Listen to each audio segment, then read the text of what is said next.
Another concern of Delaware voters is education. Are you in favor of federally funded programs such as Race to the Top and No Child Left Behind, or should all education policy be left to the states? I think there's a balance. I'm not in favor of No Child Left Behind nor Race to the Top.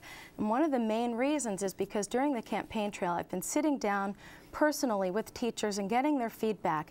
And what I've heard from both sides of the aisle, and it shocked me how many liberal Democrats who otherwise would not be on my side are strong supporters of mine because of what's going on with education here in Delaware. We've got one of the highest dropout rates, yet we spend so much money on education, federal and state dollars, and yet it's not working. It's appalling that good teachers have to buy resources for their classroom out of their own pocket, and we've got bureaucrats who are making six-figure salaries, and we want to throw $100 million on a broken system. We need to sit down with the teachers, have a real conversation about what's going on, what's causing the dropout, and then eliminate some of the regulations so that we can fix the problem. I support charter schools, and I support giving the parents the control over where their education dollars go so that they can make sure that their child has a good education. Mr. Coons, 1 minute. I thought Race to the Top was a tremendous initiative by the Obama-Biden administration, both in its method and in its outcome. And now it will fall to us in the next Congress to responsibly implement and administer the path forward on No Child Left Behind, a Bush-era education initiative which, while I admired the fact that it set high standards for curriculum and for testing and for performance, failed to deliver on the kind of testing that would actually be a good tool for teachers and for parents to understand the progress that is being made in the classroom.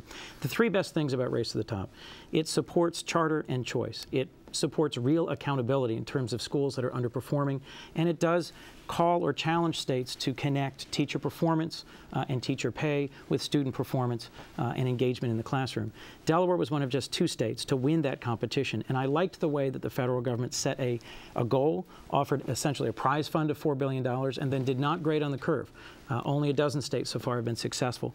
I do think that there is a critical federal role, from Head Start, making sure that low-income children have the opportunity to learn before they go into elementary school, to the efforts to close the achievement gap in higher education. I think it is a centrally state role and local function, but there's a critical federal role in providing leadership, funding, and direction. Chris, what do you see as some weaknesses to Race to the Top? You mentioned that there are several things you like about it.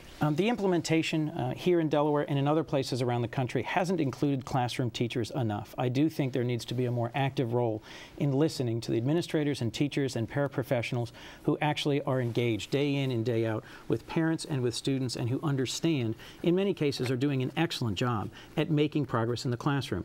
I commend Governor Markell and the leadership of the Delaware Department of Education for scrapping the DSTP, the sort of one-size-fits-all annual high-stakes test that was mandated by No Child Left Behind, and moving to a new testing regimen. But as we implement that and try and make sure we're making appropriate accommodations for children who have special needs or for different sizes of classrooms and different teaching styles, I think we have to include teachers. We have to make sure we listen to the professionals who are qualified to help drive forward the implementation of Race to the Top here in Delaware. I'm glad you were listening to my response to that, because that's exactly what I think is one of the problems with Race to the Top.